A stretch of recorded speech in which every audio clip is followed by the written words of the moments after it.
क्या आप जानते हैं एक ऐसा ग्रह है जहां कांच की बारिश होती है? इस ग्रह का नाम है HD 189733b।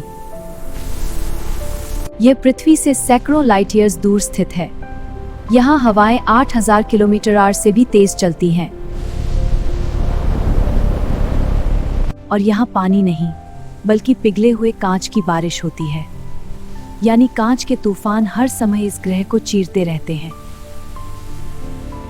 सोचिए, अगर आप वहां सिर्फ 1 सेकंड के लिए भी जाएं, तो क्या होगा? ऐसे ही और खतरनाक और रहस्यमयी फैक्ट्स के लिए फॉलो करें।